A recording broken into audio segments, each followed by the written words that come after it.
பிஸ்மில்லாஹிர்ரஹ்மானிர்ரஹீம். Welcome all. Electronics பேசிக்கிலேருந்து படிக்கிறதுக்காக நாம் இன்றைக்கி எலக்ட்ரானிக்ஸில் ரெசிஸ்டர் அப்படிங்கிறது என்ன எப்படிங்கிறத தெரிஞ்சுக்குவோம். எலக்ட்ரானிக் சர்க்யூட் எந்த சர்க்யூட் நீங்கள் எடுத்து பார்த்தீங்கனாலும் அதில் ரெசிஸ்டர் அப்படிங்கிறது இல்லாமல் இருக்காது. இது ஒரு ஆட்டோமேட்டிக் ஸ்டெபிலைசரில் உள்ள கண்ட்ரோல் போர்டு. இந்த போர்டில் இது எல்லாமே ரெசிஸ்டர். இதான் ரெசிஸ்டருடைய சிம்பல் எப்படி இருக்கும் அப்படின்னு பார்ப்போம். இந்த ரெசிஸ்டர் ஒரு சர்க்யூட் நீங்கள் எடுத்து பார்த்தீங்கன்னா அதில் ரெசிஸ்டருடைய சிம்பல் இந்த மாதிரி இருக்கும், இப்படி இருக்கும். இதுதான் ரெசிஸ்டருடைய சிம்பல். இந்த ரெசிஸ்டரை நாம் ஓம்ஸ் அப்படிங்கிற அளவுனால் அளப்போம். ஓம்ஸ் அப்படிங்கிற அளவுனால் அளப்போம். இதனுடைய குறியீடு இந்த மாதிரி போடுவாங்க. இந்த மாதிரி போட்டால் இது ஓம்ஸ். ஸோ ஒரு ரெசிஸ்டர் அப்படின்னா அது எவ்வளவு வேல்யூ இருக்கும் அதுக்கு பக்கத்தில் இந்த மாதிரி ஓம்ஸ் போடுவாங்க. இதுதான் ரெசிஸ்டர் பற்றிய அந்த சிம்பலும் அதனுடைய அளவீடும். இப்போ இந்த ரெசிஸ்டர் அப்படிங்கிறது சர்க்யூட்டில் என்ன பண்ணும் அப்படிங்கிறத இப்போ பார்ப்போம்.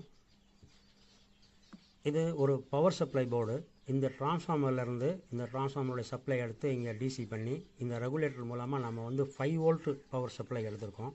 இந்த கனெக்டரை இந்த ப்ரெட் போர்டில் இதில் ஜாயின் பண்ணோம்னா இந்த ப்ரெட் போர்டில் 5 வோல்ட் வந்துடும்.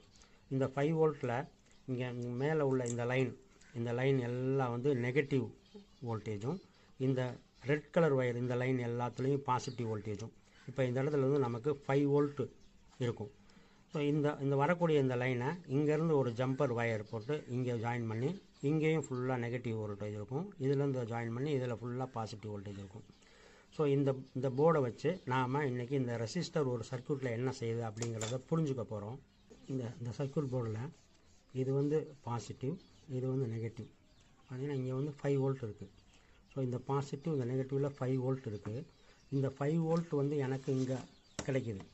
ஆனால் நான் இந்த ஒரு எல்இடியை நான் எரிய வைக்கணும் அப்படின்னா இதுக்கு நான் 3 வோல்ட்டுக்கு உள்ளக்க தான் நான் இதுக்கு கொடுக்கணும். இதுக்கு 5 வோல்ட் நான் கொடுத்தேன்னா இந்த எல்இடி ஃபியூஸ் ஆயிரும். அப்போ இந்த எல்இடிக்கு நான் 3 வோல்ட் கொடுக்கணும்னா என்ன பண்ணுறது? 1K ரெசிஸ்டர் போட்டிருக்கோம். இந்த 1K ரெசிஸ்டரில் இந்த எல்இடியை இங்கே கனெக்ட் பண்ணால் பாருங்கள், எல்இடி க்ளோ ஆகுது.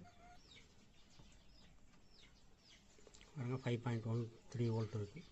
இப்போ இந்த ரெசிஸ்டருக்கு அப்புறம் இந்த எல்இடி க்ளோ ஆகிறதுனால இந்த இடத்துல நமக்கு 2.7 வோல்ட் இருக்குது. So safe. இந்த எல்இடி 3 வோல்ட்டுக்கு கீழே எரியும். 2.7 இருக்குது. அப்போ நம்மகிட்ட இருக்கக்கூடிய 5 வோல்ட்டில் நமக்கு தேவையான இந்த 2.7 வோல்ட் இந்த இடத்துல எடுக்கிறதுக்கு இந்த ரெசிஸ்டர் நமக்கு உதவி செய்யுது. இந்த ரெசிஸ்டருடைய வேல்யூ 1 கிலோ ஓம், அதாவது 1000 ஓம். 1000 ஓம் அப்படிங்கிறத 1 கிலோ ஓம் அப்படின்னு சொல்லுவோம். இந்த 1 kilo ohm resistor 5 volt plus சப்ளைலேருந்து கொடுத்து அதிலேருந்து இந்த எல்இடி ஜாயின் பண்ணி இந்த எல்இடியுடைய அடுத்த காலை கிரவுண்ட் பண்ணியிருக்கோம், நெகட்டிவ் வோல்டேஜில் கொடுத்துருக்கோம். 2.3 வோல்ட்டு குறைஞ்சிருக்கு. இந்த 2.3 வோல்ட் குறைகிறதுக்கு இந்த ரெசிஸ்டர் இந்த இடத்துல ரெசிஸ்டன்ஸ் க்ரியேட் பண்ணி குறைச்சிங்க தருது. இப்போ இந்த எல்இடி சேஃபாக எரியுது. இந்த எல்இடி நம்ம இதுக்கும் 5 வோல்ட் கொடுக்க முடியாது. ஸோ இதுதான் இந்த ரெசிஸ்டர் ஒரு சர்க்யூட்டில் செய்யக்கூடிய வேலை. நமக்கு இருக்கக்கூடிய அவைலபிள் வோல்டேஜ்லேருந்து நமக்கு என்ன வோல்ட் வேணுமோ அந்த வோல்ட்டை அது குறைச்சி கொடுக்கும். இந்த மாதிரி தான் அந்த ரெசிஸ்டர் ஒவ்வொரு சர்க்யூட்லேயும் ஒர்க் பண்ணும். நான் ஒரு ரெசிஸ்டர் நெட்வொர்க் போட்டிருக்கேன். பாசிட்டிவ்லேருந்து ஒரு 1K kilo ohm resistor, 1 kilo ohm resistor இந்த இடத்துக்கு வருது. இங்கேருந்து ஒரு 1 கிலோ ஓம், அப்புறம் ஒரு 1 கிலோ ஓம், அப்புறம் ஒரு 1, அப்புறம் ஒரு 1. ஸோ 1 2 3 4 5 ரெசிஸ்டர்ஸ் இந்த இடத்துல இருக்குது. இப்போ நாம் இந்த சப்ளை வோல்டேஜ் இங்கேருந்து பார்த்தோம்னா இதுக்கும் இங்கே 5 வோல்ட் இருக்கும். 5 வோல்ட் இருக்கும். இப்போது இந்த கிரவுண்ட்லேருந்து வரக்கூடிய இந்த முதல் ரெசிஸ்டரில் நாம் இங்கே பார்த்தோம்னா பாருங்கள் 1 வோல்ட் இருக்கும். அடுத்ததில் 2 வோல்ட் இருக்கும். அடுத்ததில் 3 வோல்ட் இருக்கும். அடுத்ததில் 4 வோல்ட். இங்கே 5 வோல்ட். அப்போது 5 வோல்ட்டில் சேம் ரெசிஸ்டர் ஒரு 5 ரெசிஸ்டர் போட்டோம்னா இந்த ஒவ்வொரு ரெசிஸ்டரும் ஒவ்வொரு வோல்ட் கொடுக்குறதா ஒர்க் ஆகும். அப்போ நமக்கு இன்பிட்வீன் 0 to 5 வோல்ட்டில் எந்த வேல்யூ வோல்டேஜ் நமக்கு வேணுமோ அதை இந்த மாதிரி ரெசிஸ்டர் நெட்வொர்க் போட்டு எடுத்துக்கலாம். ஸோ சர்க்யூட்டில் ஒரு ரெசிஸ்டருடைய வேல்யூ, ரெசிஸ்டருடைய ஒர்க்கு இதுதான். இப்போ உங்களுக்கு நல்லா புரிஞ்சிருக்குன்னு நினைக்கிறேன். இதில் 3 கலர் கோடு இருக்கும். இப்போ இதில் ப்ரௌனு, பிளாக்கு, ரெட்டு 3 கலர் கோடு. இங்கே ஒரு கோல்டு ரிங்கு அல்லது சில்வர் ரிங் இருக்கும். இதுக்கு பேர் டாலரன்ஸ்னு பேர். இந்த டாலரன்ஸ்னால் இப்போ இந்த ரெசிஸ்டனுடைய வேல்யூ எவ்வளவோ அதனுடைய வேல்யூ கொஞ்சம் முன்ன பின்ன ப்ளஸ் ஆர் மைனஸ் ஒரு 5 வரைக்கும் இருக்கிறதுக்காக இந்த டாலரன்ஸ் நீங்கள் கொடுப்பாங்க. ஸோ இப்போ இதில் இந்த 3 கலரை வச்சு நாம் இதனுடைய வேல்யூ எப்படி கண்டுபிடிக்கிறது அப்படிங்கிறத பார்ப்போம். இப்போ இதில் வந்து ரெசிஸ்டர் உள்ள கலரை வரிசைப்படி வச்சுருக்கோம். முதல்ல black, brown, red, orange, yellow, அடுத்து green, blue, violet, grey, white. So இந்த மாதிரி இந்த ரெசிஸ்டர் கலர் இருக்கும்.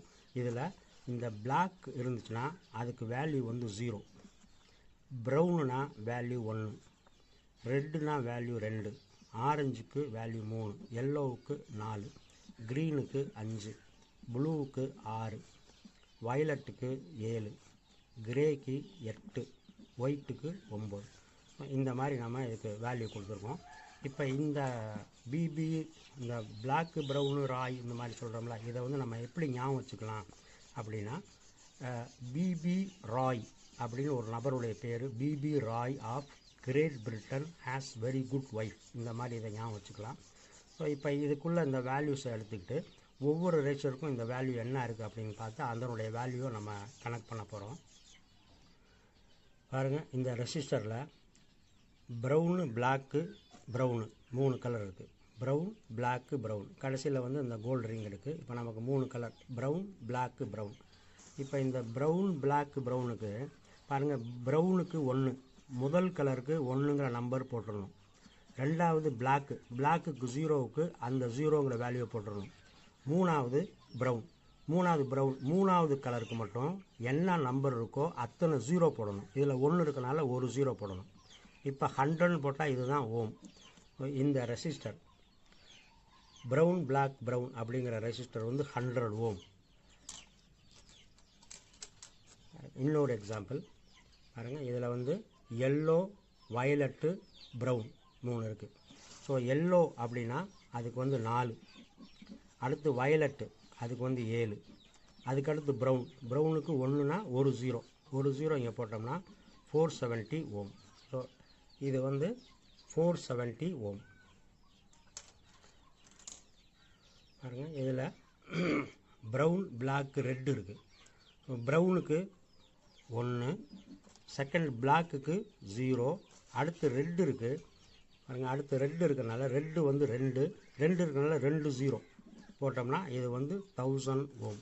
இந்த 1000 ஓமுக்கு இந்த 3 0வை கட் பண்ணிவிட்டு நம்ம 1 கிலோ ஓம் அப்படின்னு ஷார்ட்டாக சொல்லுவோம். ஸோ இந்த ரெசிஸ்டர் வந்து 1 கிலோ ஓம். இப்போ நமக்கு 3 கலர் இருந்தால் பிரச்சனையே இல்லை. முதல் கலருடைய வேல்யூ போட போகிறோம், ரெண்டாவது கலருடைய வேல்யூ போட போகிறோம், மூணாவது கலர் என்னவோ அத்தனை 0 போட போகிறோம். அப்படியே கால்குலேட் பண்ணிடலாம். இப்போ இந்த மாதிரி இல்லாமல் 100க்கு கீழே ஒரு ரெசிஸ்டர் இருக்குது. உதாரணத்துக்கு 10 ஓம் அப்படின்னு ஒரு ரெசிஸ்டர் இருக்குது.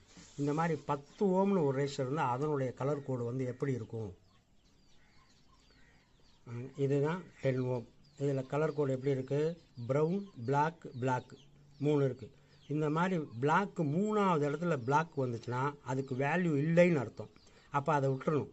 அப்போ முதல்ல இருக்கிறது வந்து ப்ரௌனு, அடுத்து பிளாக்கு. முதல்ல இருக்கிற ப்ரௌனுக்கு 1, அதுக்கடுத்து இருக்கிற பிளாக்குக்கு 0, அப்போ 10 ஓம். அடுத்து பாருங்கள், இது வந்து ரெட்டு பிளாக்கு. 3வது இடத்துல பிளாக் இருந்தால் அதை ஒமிட் பண்ணிடணும். ரெட்டு இருக்குது, ரெட்டுக்கு வந்து 2, அடுத்து ஒரு 2, இது வந்து 22 ஓம். இந்த ரெசிஸ்டர் வந்து 22 ஓம். 10க்கும் கீழே சிங்கிள் டிஜிட்டில் வந்துச்சுன்னா அது எப்படி இருக்கும்? அதனுடைய கலர் கோடு எப்படி இருக்கும் அப்படின்னா பாருங்கள், இப்போ இதில் வந்து ப்ரௌனு, பிளாக்கு, கோல்டு. அப்போ 3வது ரிங்கு கோல்டு ஆயிடுச்சு. அதுக்கு வந்து நம்ம ஒன்றுக்கு வேல்யூ கிடையாது.